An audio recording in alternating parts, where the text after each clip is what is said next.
Hi everyone, আসসালামু আলাইকুম। Welcome back to my Facebook page and YouTube channel Arshi tech blog. কী অবস্থা, সবাই কেমন আছেন? আজকে আরেকটা রেসিপি নিয়ে আপনাদের মাঝে চলে আসলাম। আশা করি রেসিপিটা আপনাদের ভালো লাগবে। চলুন শুরু করা যাক। তো এই তো দেখতে পাচ্ছেন, এখানে আমি রঙিন বাঁধাকপি নিয়ে নিছি। তো এটাকে আমি কাটবো। তার আগে আমি চিংড়ি মাছগুলো নিয়ে নিই। এই যে চিংড়ি মাছ নিয়েছি, চিংড়ি মাছগুলোকে আমি সাইজ করে কাটতেছি। এই রেসিপিটা অনেক বেশি মজাদার হয়, আপনারাও চাইলে বাসায় ট্রাই করতে পারেন। তো বন্ধুরা, কে কোথা থেকে বসে আমার এই ভিডিওটা দেখতেছেন প্লিজ একটু কমেন্ট করে জানাবেন। তো এই তো এখানে একটা টমেটো নিলাম। টমেটোটা এই যে সাইজ করে কাটতেছি। টমেটো দিলে একটু টক টক হয়, খাইতেও ভালো লাগে।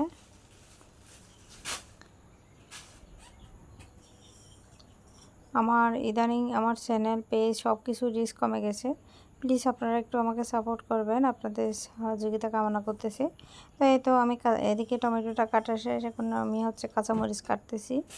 এখানে 5-6টা কাঁচামরিচ নিয়েছি, এগুলোকে সাইজ করে কাটতেছি। আর এই যে রঙিন বাঁধাকপি, এগুলোকেও কাটতেছি। আর একটা কথা কি, এই যে কাঁচামরিচগুলো দেখতেছেন না, এগুলো যখন আপনারা মানে তৈরি করবেন, দেখবেন কাঁচামরিচগুলো খাইতে অনেক বেশি মজা। আর দেখতে থাকুন, ভিডিওটা আপনাদের অনেক বেশি ভালো লাগবে।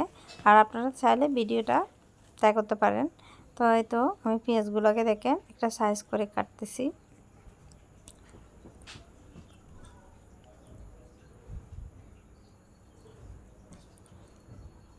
তো আমি পেঁয়াজগুলোকে কেটে নিলাম। এই তো সব উপকরণ এখানে দেওয়া আছে: রঙিন বাঁধাকপি, কাঁচামরিচ, টমেটো, চিংড়ি মাছ, পেঁয়াজ, আর এদিকে একটা নুডলস। আর এদিকে আমি চুলায় একটা ফ্রাই প্যান বসিয়ে দিলাম, পানি দিয়ে দিলাম, আর একটু লবণ দিয়ে দিলাম। এরপরে আমি একটা পুরা নুডলস দিয়ে দিলাম, দিয়ে এগুলাকে আমি অনবরত নাড়তে থাকতেছি। এই তো এই পিঠ হয়ে গেলে ওই পিঠ দিব। এই তো এগুলাকে সিদ্ধ করে এখন পানি জড়িয়ে নিলাম। আর এদিকে চুলায় একটু তেল দিয়ে দিলাম। এখন আমি পেঁয়াজগুলোকে দেখেন একটু ভেজে নিচ্ছি হালকা করে। এটা একদম সহজ। এই তো আমার পেঁয়াজগুলো ভাজা শেষ। এখন আমি চিংড়ি মাছগুলো দিয়ে দিচ্ছি, আর কাঁচামরিচগুলো দিয়ে দিচ্ছি, আর রঙিন বাঁধাকপিগুলো দিয়ে দিচ্ছি, টমেটো। এখন এগুলো দিয়ে একটু হালকা ভেজে নিব। এখন আমি দিয়ে দিব সস, সয়া সস দিয়ে দিচ্ছি।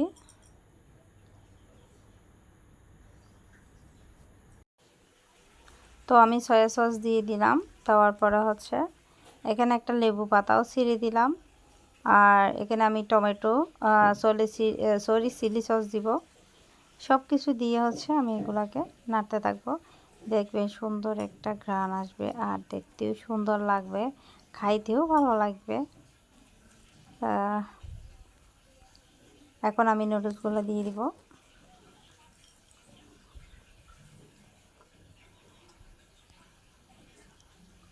তো এখন আমি দিয়ে দিব নুডলসের যে একটা মশলা, ওই মশলাটাও দিয়ে দিব।